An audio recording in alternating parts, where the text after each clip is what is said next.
Nut Country and McDonald's on 1019, 100.5, 1450, WGNSSports.com, and BigGTV. And this portion of the Coach's Show brought to you by Prentice Allsup Heating and Air, family owned and operated since 1977. Get the best service with Prentice Allsup Heating and Air online at PrenticeAllsup.com. John Dingens back with you here for the middle portion, and we've got Coach Kevin Creasy on the line here talking some Oakland football. And, Coach, congratulations on another region title, but a big win over Riverdale by a score of 35-21. But it wasn't easy, was it? No. It was everything we had warned our players about, Knew it was a rivalry game, knew we were going to get their best shot. Those guys definitely played well. I thought Riverdale did a great job and, could have went either way, especially late in the game. But tip of the hat to Riverdale and Coach Creasy. They did a good job. And ultimately, though, we got to tip our hat to our team who fought back. Time and time again, we fought back. We've been behind against Riverdale the last 3 years and fought back and came away with a win. There were some big moments in that game and some big plays, and by several individuals.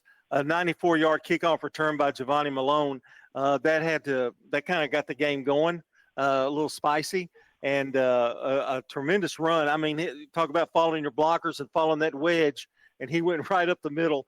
It was an amazing run, and I know that got you off to a good start. Oh, no doubt. And he's a sophomore, but he understands the rivalry, and the message is clear. If you want to, they're always going to beat us in the stretching contest. You know what I mean? They get really excited over there, and their band does a great job of they're loud and proud and playing loud. And we always look, if you want to get those guys a little quiet, let's do something with this opening kickoff.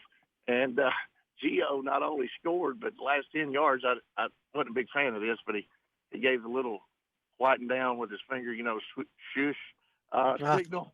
And I was like, that's a little overboard, because to Riverdale's credit, they took the next kickoff, bobbled it, and went 92 yards right down the field and scored on us and answered the bell. So we didn't keep the band quiet too long.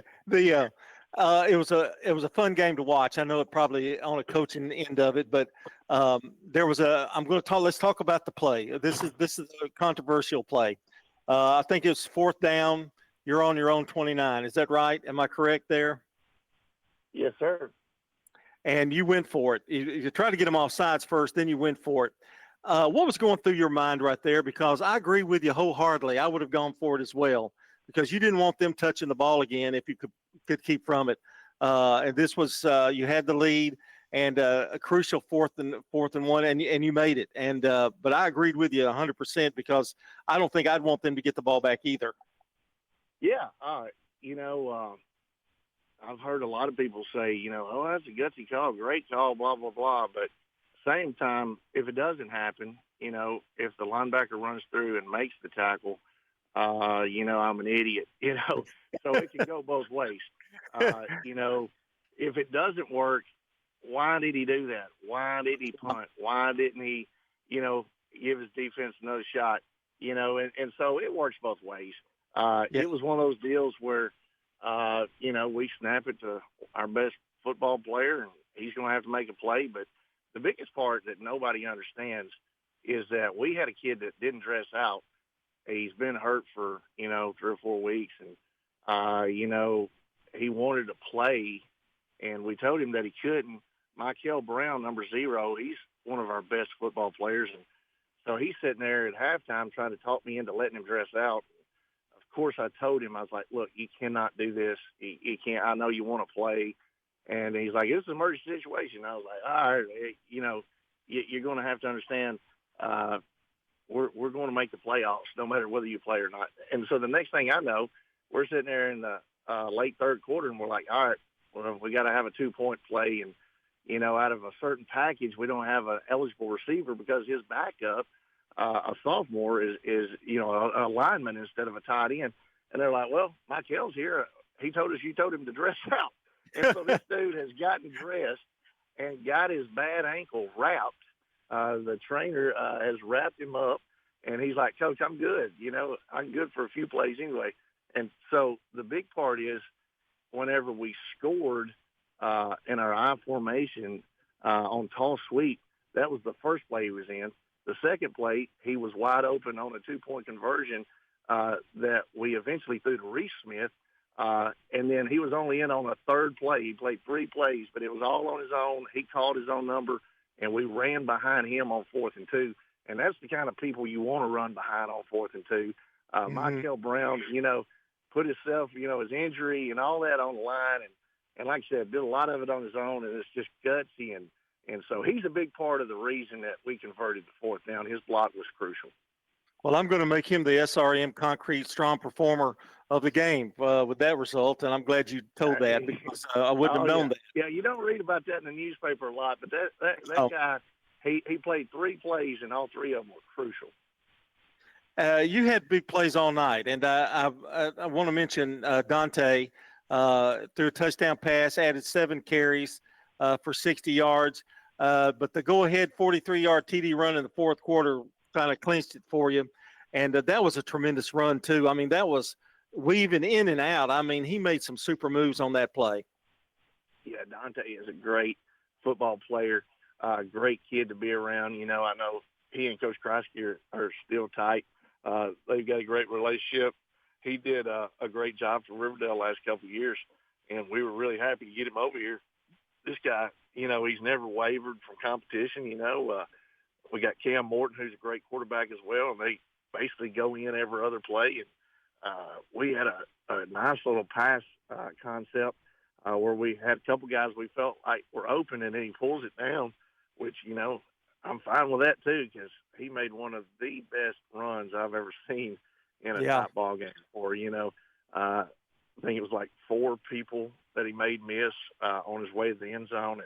And so, yeah, props off to him because, this game was special to him, playing a lot of guys that he knew real well and coming out and throwing a touchdown pass, running a touchdown pass. I thought that was huge. Kamani had a good game. Kamani Bass, 92 total yards. And, boy, when you can get that kind of production from him along with Tut coming in as well, that says a lot for the running game. That really helps. And I do want to mention the offensive line, too, because those guys have done it all year long. Yeah, everybody talks about our young quarterback. They got to understand we have 2 sophomores that are starting on the O-line. We have a junior that's starting. We have a freshman that's one of our best ones. And he's been starting every single game. Trent Gibbs, you're going to hear that name a lot in the future. But we have a senior tight end, Reese Smith, and then we've got a senior center. But that's it. So it's all these young guys. Tyler Eady, as our coach, does a great job with the O-line. And, they opened up some huge holes for Kamani, who weighs in at a whopping 132 pounds. So the hole doesn't have to be too big for him to go through. We run the same play with Craig Tudd at 190 pounds, and it was like a 1-yard gain. So give credit to Kamani for being tough to run inside where all those big guys are. And he's just got a lot of guts and a lot of skill. And so that was like I said, total team effort. Had receivers blocking downfield, had quarterbacks carrying out the fake. So it was a good couple drives. When we had to have a first down, we got it. So there were some big plays. There sure were. And, again, like both sides had big plays. Let's talk defensively here just a minute. Travion Jackson, 9 tackles, 2 sacks. Let's see, Cullen Williams, 9 tackles and a sack. In a game like that, gosh, that's pretty valuable stuff. Yeah, I think their quarterback is phenomenal. I think he does a great job. I think he's one of the better players we've seen this year. And Newsom was, just dialing it up. And in order to try to cover four receivers, we had to spread it out, and we had a light box a lot of times. And, for Cullen to, almost have double-digit tackles, I thought that was huge. But Trayvon had a great game. His tackles a lot of times were for losses. He had 2 or 3 tackles for loss and 2 sacks. You throw that on top of them. They both had a great game. And then, like I said, our DBs, I thought, they had some trouble with those receivers, especially early in the game. Unfortunately, we got to third and extra long, not third and long, third and extra long, over 10 yards. And I think they went like 4 for 4, converting third and 18, third and 23. And so, we've got 3 guys that are safeties back there that are all going to play on Saturdays, and we got to have them make some of those plays. And in the second half, I thought they did. They've got a kid that we were real familiar with, Luke Tritch over there, played for our middle school team last year. He was our best player for the middle school. He's over at Riverdale now, starting on the varsity, and he got a touchdown pass on us. The kid from Loretta, I thought he's really good. I think he's probably their best athlete and their biggest target. He caught a touchdown, when we know they're going to throw it to him, and he catches it anyway. But in the second half, our defense made them have to throw it, to the kid from Rockville.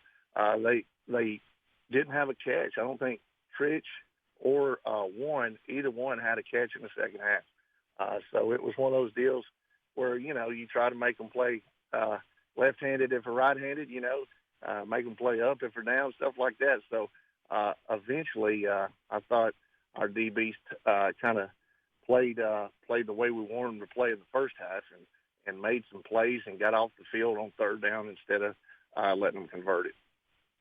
What an entertaining game. Couple of quick questions here with Coach Creasy from Oakland.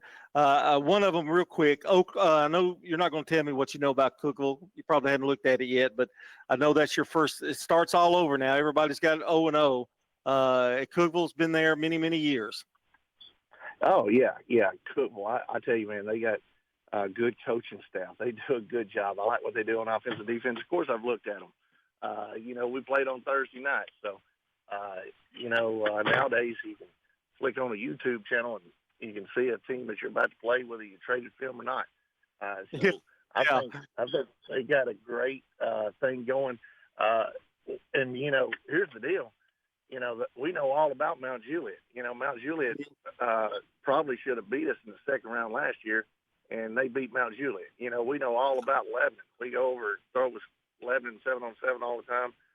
Chuck Gentry and Chuck and them were 8-1 going into the game and got beat by Cookeville last Thursday night. So, when you go in and beat an 8-1 Lebanon team, that gets our attention. Well, and one final thing. I was watching television, couldn't sleep. My hip replacement, my hip's feeling better, but I'm having trouble sleeping. I get up, turn on the channel, the morning news, and there you are at 6:15 in the morning, introducing the Oakland cheerleaders and the band. Man, that had to be tough getting up that early. Do you get up that early all the time? Yes. So I don't have hip replacement yet. It's probably coming, but I will say this. The only day that I do try to sleep is game day, and unfortunately, knowing that I had to do that, I woke up at 4 o'clock and just headed on into work. And didn't get a lot of sleep myself, but glad you tuned in. That's one of those deals. We had some people, really happy that it was on TV. So happy so that they didn't come to the ball game, and that's unfortunate. It was one of the worst Battle of the Borough crowds I've ever seen. I mean, I was really, really disappointed. I was a little disappointed in Riverdale. I thought they would have a little bit better, but our crowd was non-existent at times. It was awful, and I'm going to challenge our guys. This team is a heck of a team, but don't expect us to just go in and win every game. It could happen this week. It could be the last time you see the Oakland Patriots play on a Friday night. You better get out, buy your ticket, and come see it in real life. It's a whole lot better in real life. Now, don't get me wrong. Nothing wrong with tuning into the radio, but just get a little earbud, put it in, and listen to it online while watching it live. We got to have better support. We got to have more people at the game.